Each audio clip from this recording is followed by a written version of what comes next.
recognize that our boys are going to express their emotions differently, and anger is, by age 9, is the default emotion for most boys.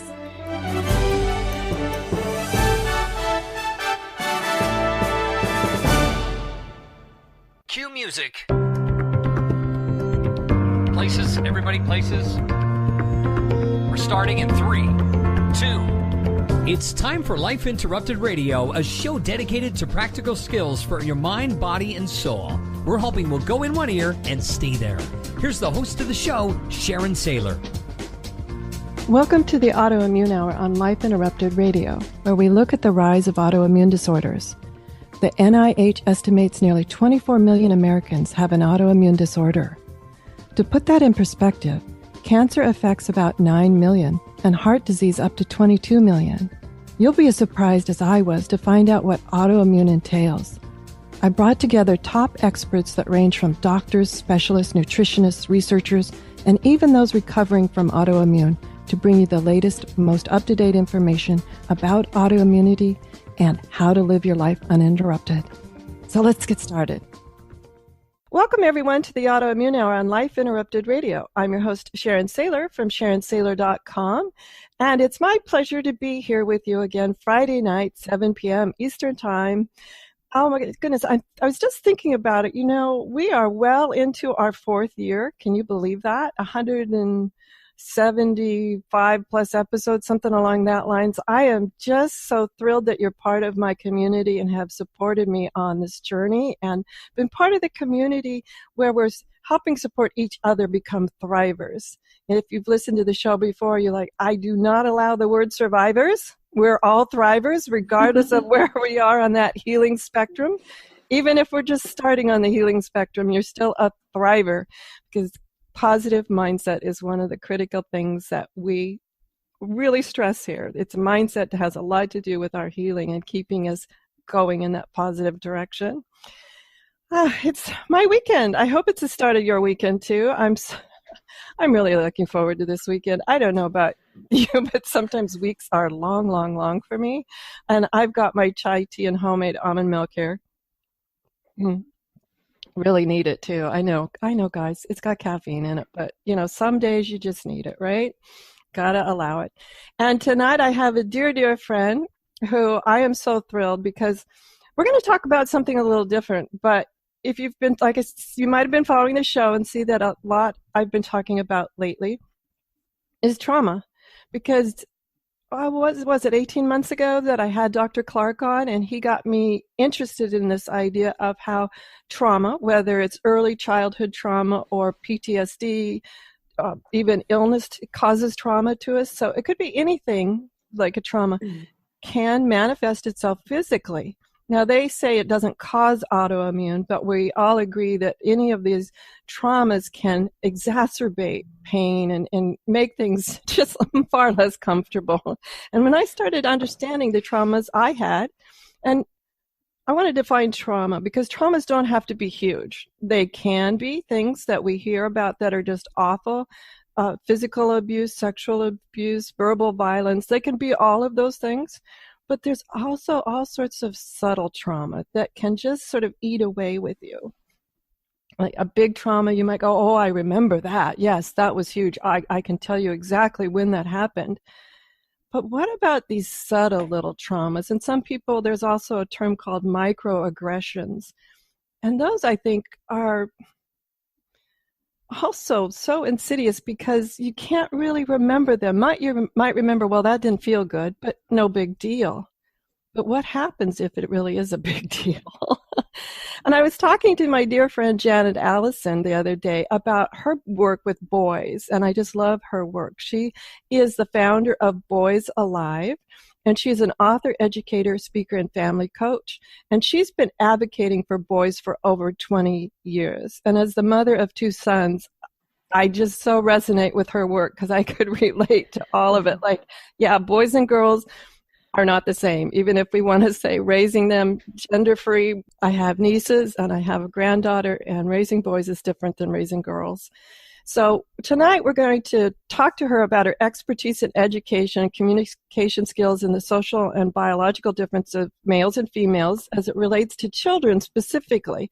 Because what if we could, as parents, spot this trauma, help them through this trauma, help them understand before it becomes something down the road, before it manifests down the road into some sort of physical pain or chronic type of condition. So I'm just going to shut up here. Welcome, Janet. Let's jump into this because I'm so excited. Obviously, my two sons are grown men now, but I am just such an advocate for raising healthy children.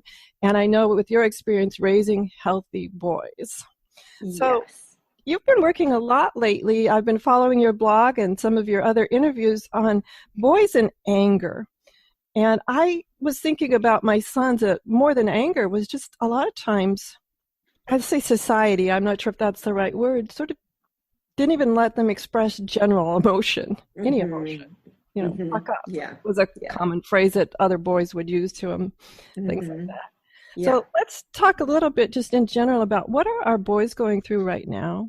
Well, first of all, I'm so happy to be back with you, Sharon. We've had so much fun in our past conversations. I interview you, you interview me, and we just go back and forth and have so much fun together. There's so much in your opening and what we've begun to talk about. And I want to back up just a tiny little bit and say that these are broad generalizations and take what works and fits for your own situation. But we've got angry men, we've got the Me Too movement, we've got mass shooters, we've got a lot of things happening with our boys and our men.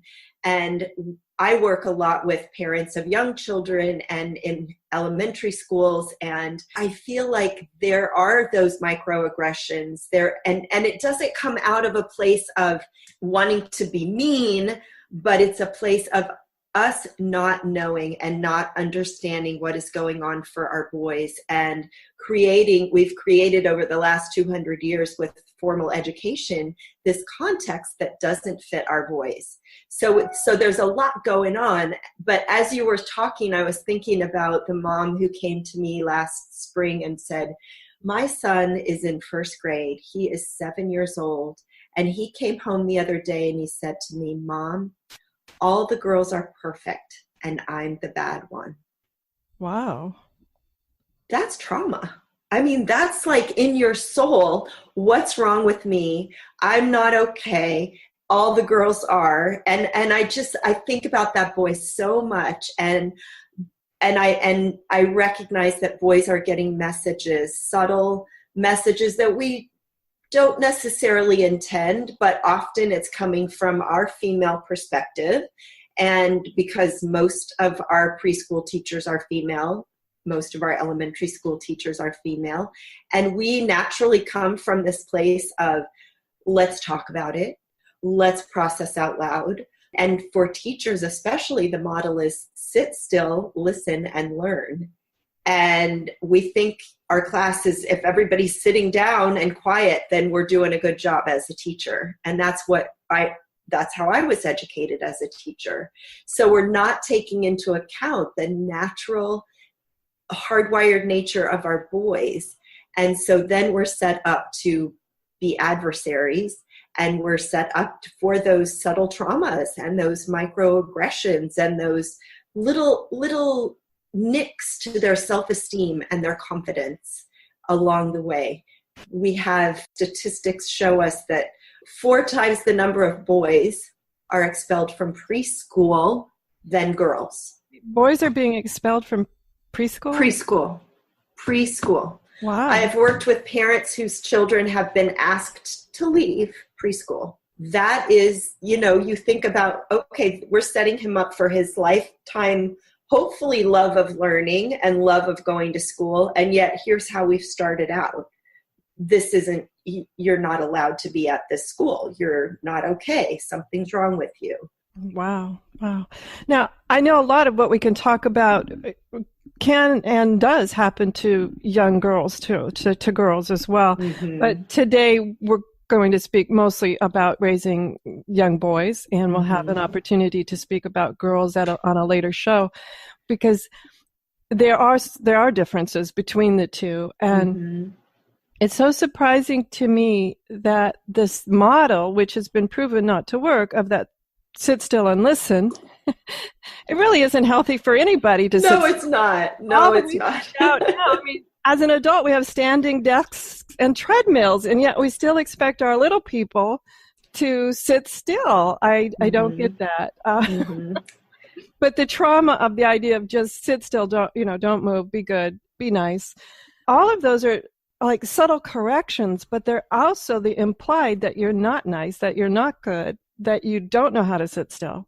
And that you're bad, that you're wrong, that, something's not okay here. And I do want to interject that everything we do for our boys to open up our view around sit still, listen, and learn, and what it is to be an active learner also supports our girls. And, so it's like all boats rise together. And so I truly believe that we're not diminishing our girls at all. We are raising them up as well. When we open this view to understanding our boys, little middle school, high school, grown-up boys and men, we really need to begin to honor who they are, how they are, and not try to make them girls. I've seen that before, and that's fascinating to me. So tell us a little bit about some of the things that you see in your work with boys in anger, and what do we do instead? Because I think about things of, subtle things like sit down, don't run, or I don't know, things like that, where boys are like, oh my goodness, what just happened? Those little tweaks. But share with me a few of your insights that you found in your research. So there is a thing called the boy code. And this is like the man box, the boy code, whatever you want to call it. It's these limitations that boys have placed on each other, or have kind of drunk it in from the air. It's this unwritten code. And the easiest one, the most familiar, is boys don't cry, man up. It's subtle. It's this message for our boys that it's okay to be angry, but it's not okay to be embarrassed. It's okay to be angry, but it's not okay to be scared. It's okay to be angry, but it's not okay to be shy. Or, fill in the blank, all the other emotions. They're getting fed early and often the message that anger is okay. And for boys, it's kind of a natural, easy fit because it's very active. It's very explosive.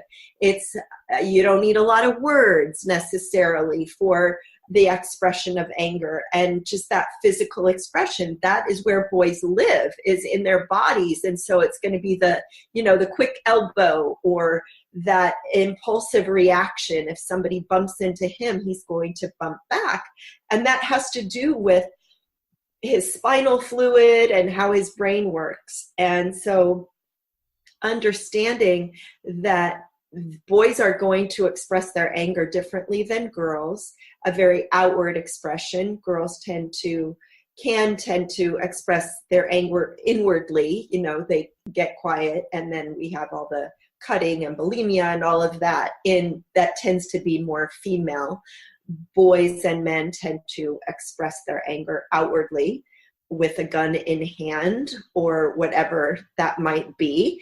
So what we have to do is help our boys from an early age learn how to express healthy anger, express their anger in a healthy way, but also at the same time help them understand and connect to their feelings and the nuances of their feelings. And part of this is that the adults around him have to model that, and dad or uncle or all the men in his life have to be models of being able to express and talk about and show emotions. And yet we're looking to a generation to teach our little ones how to express their emotions, but this generation hasn't been taught it either. So it's the blind leading the blind here. So we really have to open up this emotional vocabulary and emotional intelligence and social training for our boys and men too. Oh, I can so relate. And I'm thinking back to a show we had just a few episodes ago with Sarah Payton. And one of the things that it's called Unconscious Contracts and Sacred Vows. If this interests you, what Janet is saying, to get more background too, is Sarah was mentioning, and here you're bringing up very specific, how oftentimes she used the word pinch ourselves down to fit into little boxes so we are acceptable to those around us. And you've given us some great, hard, visible things to look at about exactly how do we pinch ourselves down to fit into those acceptable little boxes. Yeah, and boy, do we pinch our boys down. Wow. We need to take a quick commercial break. When we come right back, we're going to talk to Janet some more about this. And what do we do? How can we do it? Especially since I'm thinking it's not just the men, but of that generation that is teaching the younger generation, but the women too. I'm thinking, my gosh, how many times have I probably fallen into some of those not knowing or being emotionally unavailable and things like that? That's a very common thing that happens. We'll be right back after this quick commercial break. Life Interrupted Radio will return after these messages from our sponsors. It's great sponsors like these that keep this show coming to you every week. Be sure and stop by lifeinterruptedradio.com to learn more. Hi, this is Sharon, and of course you know me from here on the Autoimmune Hour, but maybe you didn't know I'm also an author, mostly nonfiction. But recently I delved into the world of children's fiction with the Pinky Chenille series. If you haven't had a chance to check out Pinky Chenille and the Rainbow Hunters, go over and check it out at pinkychenille.com. That's Pinky, P-I-N-K-Y, Chenille, CHENILLE.com. Thanks. See you there. Your conscious lifestyle on steroids. OMTimes Radio. IOM FM. Hello, I'm Lisa Berry. Join me every Monday at 1 p.m. Eastern Time for Light on Living. A chance to see new, hear different, and feel more as I shine the spotlight on all the ways to lighten the load of life's challenges. Light on Living is your link to that new way you're looking for, that new understanding that will enhance your life, and that positive connection that will support your growth. So join me and you'll gain insight and start to see things in a new way that motivates you.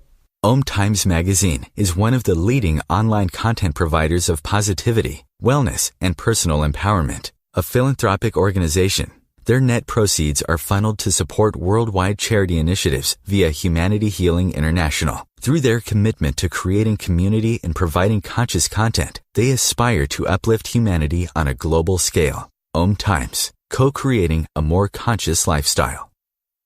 Listen and imagine.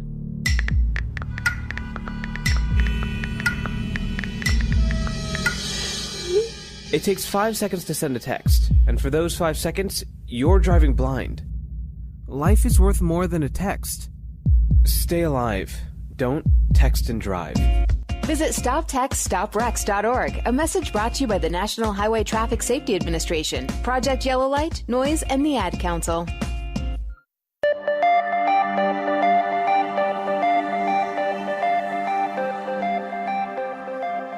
Welcome back, everyone, to the Autoimmune Hour on Life Interrupted Radio. I'm your host, Sharon Saylor from SharonSaylor.com. And tonight we're talking with Janet Allison, and she's an author, educator, speaker, and family coach.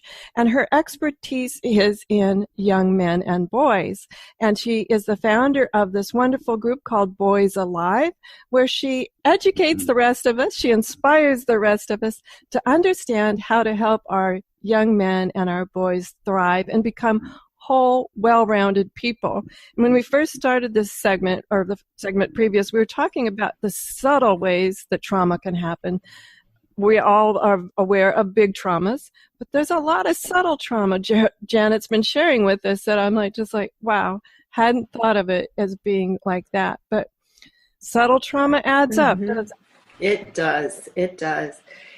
Yes, and as you were saying that, I was thinking about a teacher who, best intentions ever, told me about how she went over and took a boy's chair away from him and because he was wiggling in his chair. And she thought she was doing a good service for him. But when I reflected to her how that may have come across to him, that he, here he is embarrassed and ashamed in front of his peers, and she's simply taking the chair away. You're not able to sit right now, so I'm going to take your chair, but didn't offer an alternative of, how about you use the stand-up desk over here on the side? Or what if you get a clipboard and lay down on the carpet right now? Your body really needs to move. Or take a lap, or go get a drink of water. Instead, there he is with this moment of, and who knows, will he remember this when he's 40? Maybe, maybe not. But I think it's like it just adds the layers of, I'm not okay. What's wrong with me? I can't sit still. And my teacher's taking my chair away. And they're so subtle like that. And I agree with you. They may not remember that specific incident, but I've talked to many adults who have just a low river of shame, a low river of unworthiness, a low river of sort of self-blame. And you're like, that had to come from somewhere. Now, they might not remember each little tiny layer that produced that feeling, but it didn't just pop out of nowhere. Yeah. So my mission is just that we help each other, and I help parents and teachers just begin to understand that boys and girls, men and women, are very different, and not one is right, not one is wrong, but we must recognize and honor the differences between us all. And of course, we have the overlays of personality and temperament and home, and as you said, the big traumas, all of that. But when we approach boys as women and female teachers as mom, expecting them to be like us, then we're starting the path down the wrong path. So what do you suggest if I'm just coming in newbie? I'll say that, what are some of the first things that you teach us to recognize the differences and honor them? I think that's the key thing for me on the chair, was reflecting back, like the kind of the buzzword now is the optics of it, but taking the other person's point of view or walking in their shoes, whatever we want to call it. I think that's always critical, to have a moment of reflect on how best can I get the result I want with the most positive experience for everybody. Yes. But that takes some conscious thought and some time. So what are some suggestions that you have that people can learn to do that? Well, the word I tell every parent that I talk to is physical. And it's just like, write this, put it on, sticky note on your refrigerator, everywhere, to remind yourself that boys process everything through their bodies. They cannot find their words until they've moved their bodies. They cannot find their emotions until they've moved their bodies. They process their learning through their bodies. Young boys they've muscle tested young boys. And when you talk about running, or they're learning the word run, their muscles are twitching. They need to have the tangible, kinesthetic, physical experience of everything. And if we as parents and teachers shut them down because someone's going to get hurt, I'm looking at your stairs behind you, and I can just see all the ways that boys would love to go up and down those stairs. The ways that moms would say, no, you're going to get hurt. Can't do it that way. Just a quick note about my stairs. If you're watching it on the video, it's my granddaughter, because my grandson's too young, but she walks on the outside of those, and that, talk about freaking out. So yeah, it's a beautiful spiral staircase, and sure, that would look like a lot of fun, and I'm sure that you encourage her to do that and take that risk. I think. while you're swallowing your heart and going, oh no, somebody's going to get hurt. But that's another micro thing that we do for our boys, is we give them the message early and often that you're going to get hurt. So then they think, oh, well, my mom doesn't trust me to be safe. and to trust that our kids are not going to do more than they can do. So I'm sure your granddaughter had, learned little by little how to climb those stairs on the outside. She didn't start out climbing those stairs on the outside. No. Yeah. But it did shock me one day. Grandma, look what I did. I go, oh my gosh. Okay. It's funny you bring that up. I guess I was more of, I think they call it free range parent now. I hate that term. To me, it's just parenting. But I did allow my boys to take risk, and I probably would have allowed my daughters if I'd had them. But I find it interesting now when the young men get together, and some of the young men from the old neighborhood, I'm at events, and there they all are. It's fantastic. They do talk about coming to Sharon's house and how they used to jump from the furniture onto the bean bags, and I never yelled at them. And actually, it was like, just get the energy out so I can go to bed early. Exhaust yourselves, please. Yeah. But we talked a little bit about the more subtle aspect of boys and emotions. I want to kind of circle around back to that, because to recognize that our boys are going to express their emotions differently, and anger is, by age 9, is the default emotion for most boys. And we need to worry about that. Yeah. Shocking. It is shocking. It's absolutely shocking. And we need to give them more options. And so helping our boys be able to discern the nuances of emotion. Are you frustrated because you need help? Are you frustrated because you're hungry? Are you frustrated because, you've tried it 6 different ways and you can't think of another way to try it? Help them discern what those feelings are, because there's so many little fine points to it. But he may just, opt for anger because that's the easiest one. And also we need to not assume that he feels as much as we feel. I'm using we as women. And I had a mom call me one day, and they had just moved across the country here to Oregon. And she was really worried about her middle school son because he was not talking about the move. And I said, well, is he happy? Is he involved in school? Does he like his teachers? Is he making friends? Yes, to all those things. But still, she was looking for deeper feelings, like he's moved across the country. He should be feeling upset and depressed and all. Like, she was putting her overlay of all the emotions that this journey was for her and expecting that depth of emotion in her son. And her son landed quite well. He was, ready to go get involved, and he was on. That was in the past. He didn't need to go back and revisit that. But in her very female way, she was just, sure that there was more to the story for her son. So the reassurance that, he's processing differently, let it go, and, do some work for your own emotions around the move. Wow. Yeah. Isn't that crazy? Well, I can reflect on a number of women I know, and I'm like, yeah, we do that. Yes, we do. I mean, yes, we do. Absolutely. We do that to our grown men, too. Like, talk to me. Yes, because you must be feeling something. Tell me. And yes, he is feeling something, and we don't want to discount that, but we also don't want to assume that he is diving into the depths and breadths of emotion as we tend to love to do as females.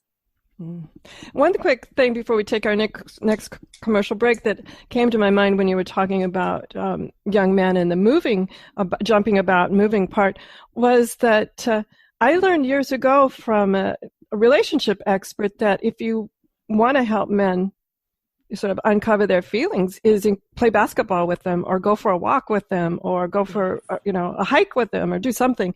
And It's interesting. I think it works on it for a number of reasons, and part of my nonverbal comes into that is they don't have to make eye contact if they're playing basketball with you. Exactly. And they're moving, it's that physical piece, they're moving their bodies. And so their brains work a little more fluidly when they're moving their bodies. Wow, fascinating. Okay, we'll take this quick commercial break, and when we come back, we'll talk more with Janet.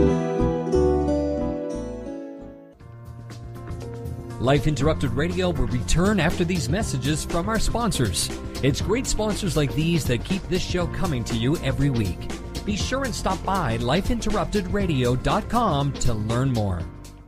The best of holistic, spiritual, and conscious world. OMTimes Radio. IOM FM.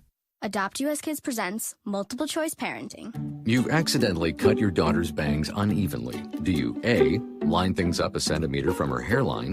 Man, oh man, oh man, oh man, oh man. No. Sweatbands are so hot right now. Everyone's wearing them. Like that basketball player and that other basketball player. B, get spiritual. Mom, where did all the mirrors go? A reflection could never capture our true selves. Huh? Beauty is within. C, look on the bright side. Less time blow drying, more time texting. Or D, show empathy. Mom, you really don't have Ta-da! Twinsies! I kinda love it. As a parent, there are no perfect answers. But you don't have to be perfect to be a perfect parent. Thousands of teens in foster care will love you just the same. For more information, contact You Gotta Believe at yougottabelieve.org. A public service announcement from the U.S. Department of Health and Human Services, Adopt U.S. Kids, and the Ad Council. My name is Victor Furman. Some call me the Voice. I've always been fascinated with human nature, spirituality, science, and the crossroads at which they meet. Join me Wednesdays at 8 p.m. Eastern on OMTimes Radio, and we'll explore these topics and so much more on Destination Unlimited. Humanity Healing International is a small nonprofit with a big dream. Since 2007, HHI has been working tirelessly to bring help to communities with little or no hope. Our projects are not broad mandates, nor are they overnight solutions, but they bring the reassurance that no one is alone and that someone cares. To learn more, please visit humanityhealing.org. Humanity Healing is where your heart is.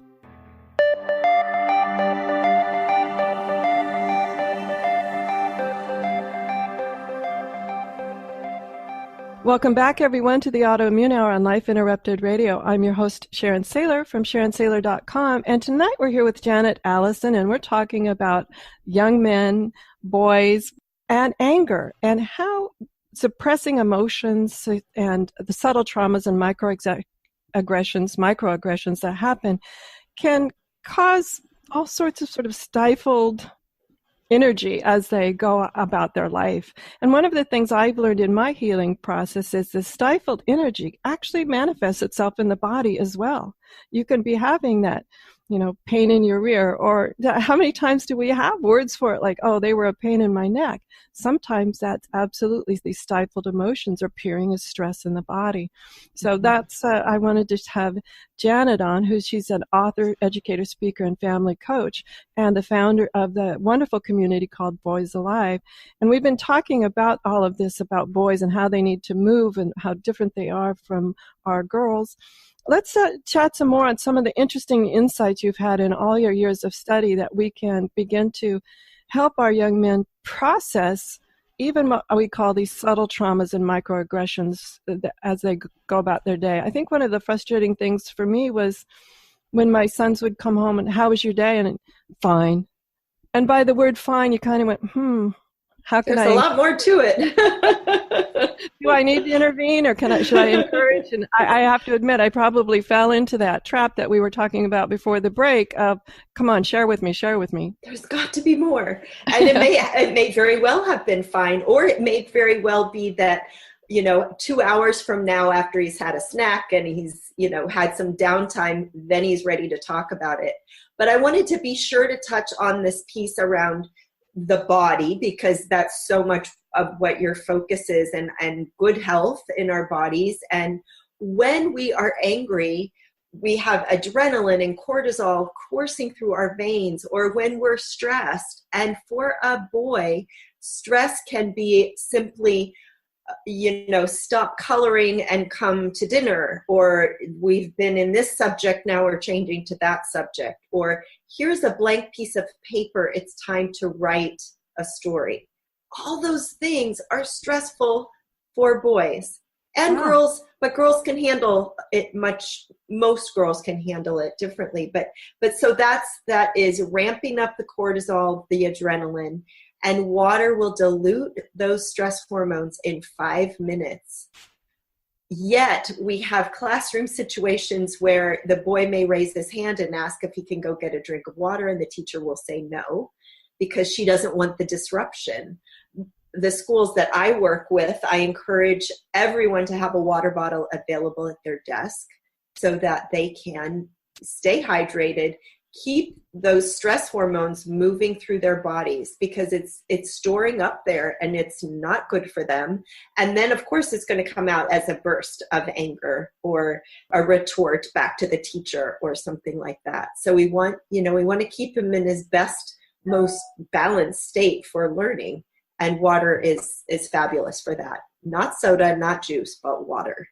Not tea. No caffeine. Definitely at that young age, for sure. I had no idea about that, but just thinking about everything I've learned about healing from autoimmune, hydration was critical. I did not realize, probably for years before this, I had been dehydrated. Not to the point, obviously, of mummifying myself, guys, but I think a lot of the world walks around in a state of dehydration. I agree. Yeah. Wow, that's fascinating. What else can you share? I'm just like mesmerized here. I'm learning all this stuff and I'm going, wow, that probably applies to me or some men in my life too. Well, we did talk about ways to express healthy anger. And I think it's important to teach our boys early that you may not hurt yourself, you may not hurt others, and you may not hurt property. But I get that you're angry. So what can we create to help you get that anger out of your body? And it's also helping him understand where in his body the anger lives. Is it, does he feel sweaty palms? Does his face get red? Is his stomach clenched, or is his fists clenched? So that he gets familiar with the signs of, oh, I'm starting to get angry, so that he can self-talk and self-manage as he grows. But to allow him to have a place to express his anger. And parents ask me, well, is it okay for him to have a punching bag? Because I don't really want to teach him to hit, but absolutely it is totally fine to have a punching bag. Or I know families that they get those big cardboard boxes at the appliance store and a stick or a bat, and they, just shred these boxes, and it's so much fun, and it gets it out of their bodies, because we want the anger out of their bodies in a safe way.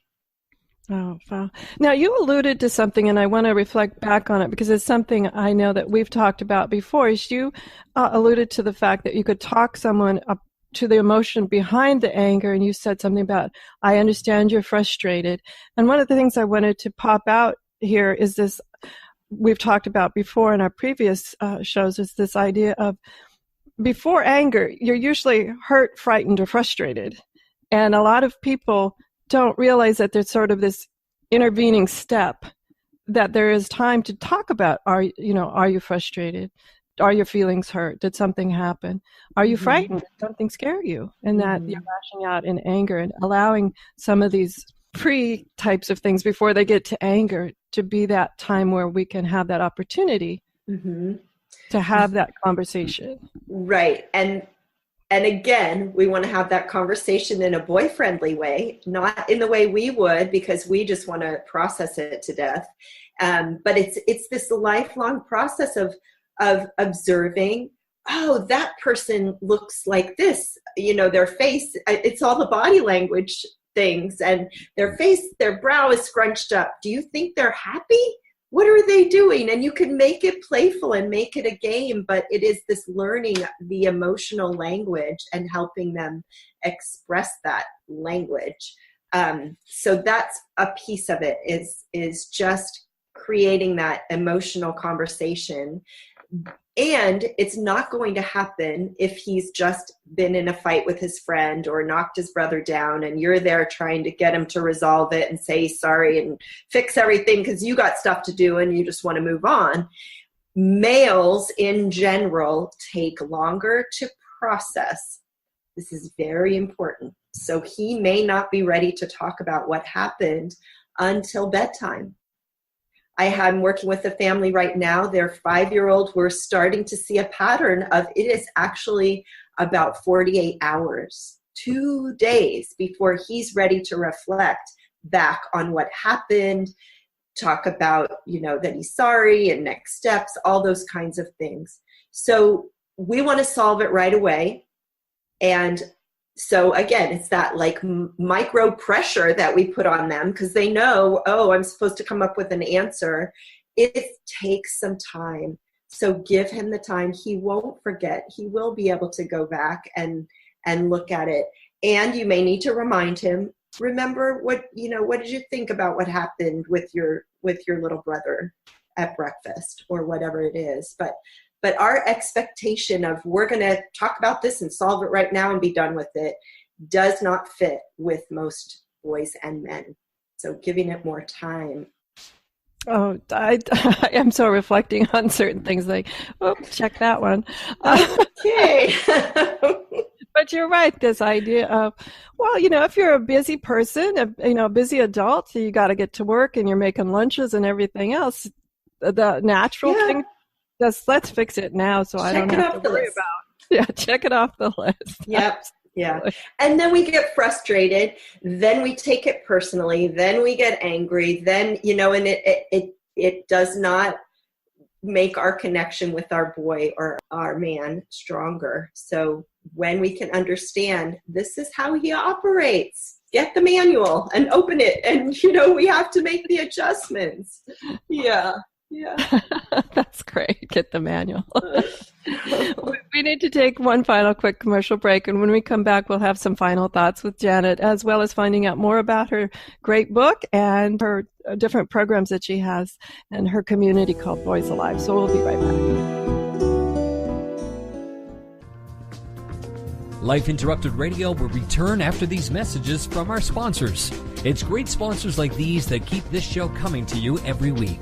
Be sure and stop by lifeinterruptedradio.com to learn more.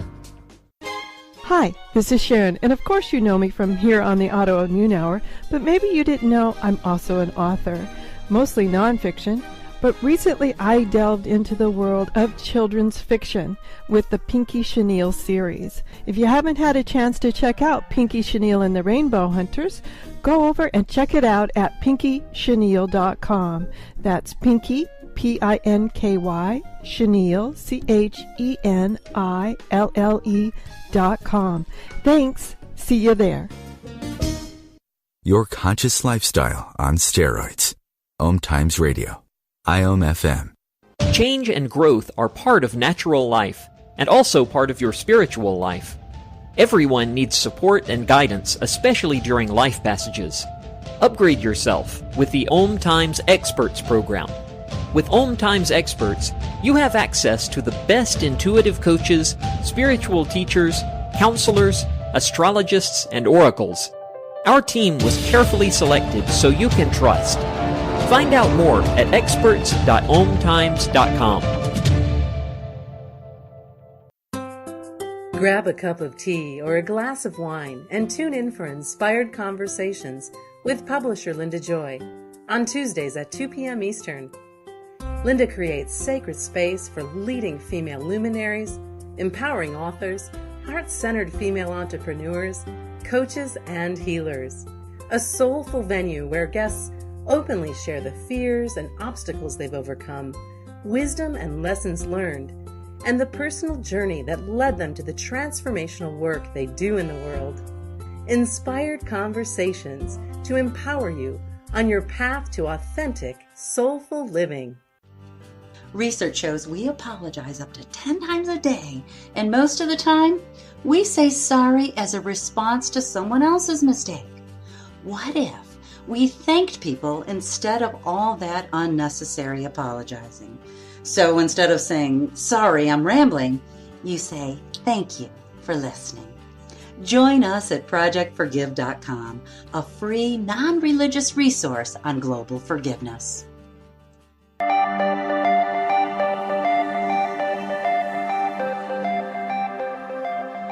Welcome back, everyone, to the Autoimmune Hour on Life Interrupted Radio. I'm your host, Sharon Saylor from SharonSaylor.com, and tonight we're here with Janet Allison, the founder of Boys Alive, and she's an author, educator, and speaker and family coach. And we've been talking about the differences between boys and girls, and her expertise is in our young men, and understanding how anger and what these subtle traumas too, and the microaggressions that we hear about in the news and all of that can really affect our young men. And I think that's critically important because some of the things we've learned in previous episodes is about how trauma can play into our healing or lack of healing from autoimmune. So I wanted to have Janet on because this is an area of, if we can get to our young people before all of this manifests and sort of begins to stay stuck in your body, wow, to me that's the place to start. So thank you, Janet. I've just been mesmerized by some of the things you've been sharing about how our young men, how our boys process different emotions differently and things. Share with us some of your final thoughts on to remind us what we should be doing and maybe, stop doing that. Well, it's being able to understand that he is different. He's wired differently. And when we know the code, then we can have a much deeper and richer connection with him. He does not process like many females do. So not going to want to talk a lot.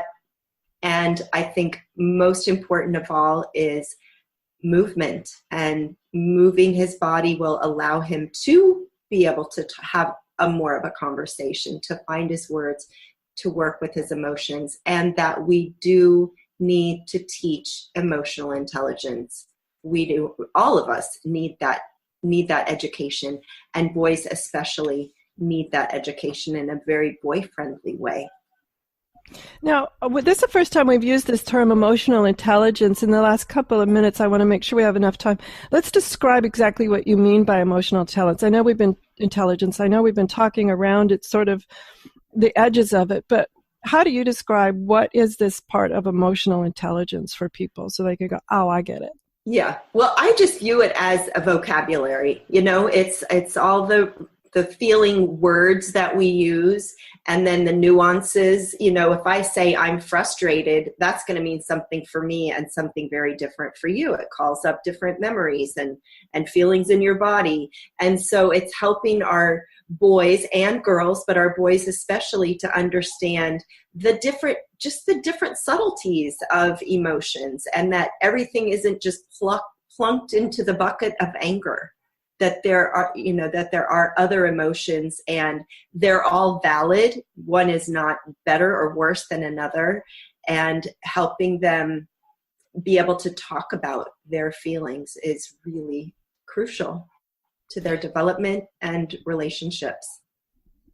True, and I think it's really the subtleness of it, though, is being able to have young people, I'll say adults too, be able to know the difference. Am I frustrated? Am I hurt? Am I joyous? Am I sad? I mean, it can go on and on. That oftentimes I've had people where I've been coaching people and they've used words that I didn't understand what it meant. One I've shared before on the shows, I had a client who kept saying the word loopy. I'm feeling loopy. I didn't know what that meant. So it took some back and forth, what happens when you're loopy? And if you were to use loopy is like what? Tell me a story about loopy. Mm-hmm. And we were able to come to a mutual agreement on what the word loopy meant. But sometimes it can be tough when we're trying to name things and we don't have a common, something that frustrates you may not frustrate me at all. I'm not like, really, you're frustrated by that? Mm-hmm. Mm-hmm. Yeah. So it's fun, and if we look at it as fun and interesting and we have a sense of curiosity about it, it's a great conversation to have. And I do tell young parents of young children, use animals as the story, as the imagery. You know, there's the busy little squirrel going around, or there's the, you know, sleepy bear in this winter time. And that's a great way to kind of get that pliability in emotional vocabulary and different feeling words into their vocabulary, into their world. Actually, I think it's a great way for adults. When you said those two things, images came right to my head. Exactly, because we think in pictures. So use that for your children and adults. It's all, I mean, we're all humans. We all need this. Oh my gosh, yes. And that's a great segue, Janet. Tell the audience more about your work and how to find out about your new podcast on Boys, Real Talk about parenting, teaching, and reaching tomorrow's men. How to find out all about you. Okay, go to boysalive.com, start there. We have a great group on Facebook, so search Boys Alive on Facebook, you'll find us there. And if you go to boysalive.com/anger, you can opt in for the 75-minute conversation about boys and anger. And this is just a phenomenal piece, if I do say so myself. It will give you so much information about anger, ways to work with your boy and anger, ways to work with yourself and anger. So that's boysalive.com/anger. Opt in and you'll get that file immediately. So those are great places to start. I am passionate about this topic. Looking at our world today, we absolutely have to understand what's going on for our boys and helping them feel heard and seen and not bad and wrong and different. Yes, I'm passionate about it too. That's one thing, one of the many things we share, Janet. And one thing that we also share is we both have podcasts. Tell us about where we can find On Boys, because it's a great podcast. Even if you say, I don't have sons, she shares so much good information, and you can say, okay, it relates over here. So, I joined with Jennifer Fink. She's a mom of 4 boys, and she is a boy advocate as well. So you can find us at onboyspodcast.com. Put a dash in between each of the words.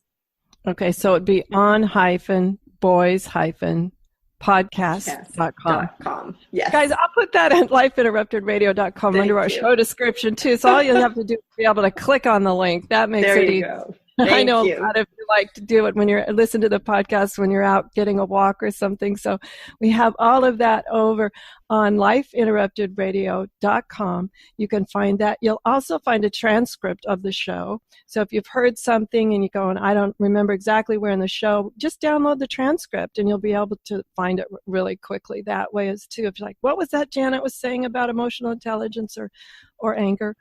It's a great way to do it. So go over to lifeinterruptedradio.com and sign up for Transcribe Tribe. You'll get Janet's transcript as well as all the other 170 some plus episodes of transcripts there if you want them, which I just love.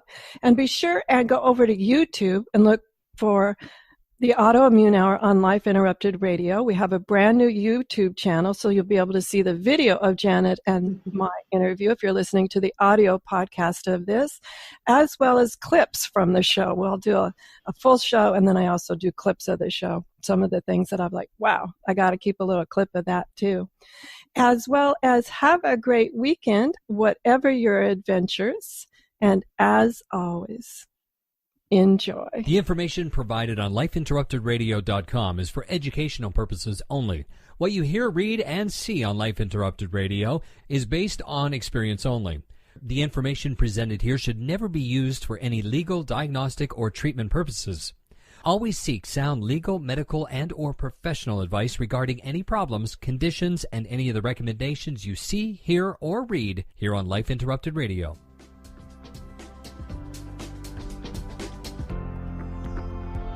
You've been listening to Life Interrupted Radio. To learn more, listen to other shows, and gain free resources that can help empower your life, be sure to stop by lifeinterruptedradio.com. Research shows we apologize up to 10 times a day, and most of the time, we say sorry as a response to someone else's mistake. What if we thanked people instead of all that unnecessary apologizing? So instead of saying, sorry, I'm rambling, you say, thank you for listening. Join us at projectforgive.com, a free non-religious resource on global forgiveness. Hi, this is Sharon, and of course you know me from here on the Autoimmune Hour, but maybe you didn't know I'm also an author, mostly nonfiction, but recently I delved into the world of children's fiction with the Pinky Chenille series. If you haven't had a chance to check out Pinky Chenille and the Rainbow Hunters, go over and check it out at pinkychenille.com. That's Pinky, P-I-N-K-Y, Chenille, CHENILLE.com. Thanks. See you there. This episode is brought to you by mindfulnessinactionbook.com. To get your free 4-minute guided meditation to relax, refresh, and renew in just 4 minutes, and who doesn't have 4 minutes? Stop by mindfulnessinactionbook.com now. This guided meditation is in handy MP3 format, so you can use it anywhere, anytime. Download it now at mindfulnessinactionbook.com. Do you want to be a better leader, have better relationships, become more self-aware, be a better communicator? Hi, I'm Sharon Saylor, best-selling author, professional speaker, and executive coach. And my life passion is empowering professionals to be the best that they can be. After years of working with professionals, I've discovered the 7 things nobody is telling you that can cost you your clients, sales, and even your career. And I want to give it to you free. You've heard my show, you know my passion, and maybe we'll be working together sooner rather than later. So go grab this ebook now to find out the 7 things that's costing you big time over at SharonSaylor.com/radio gift.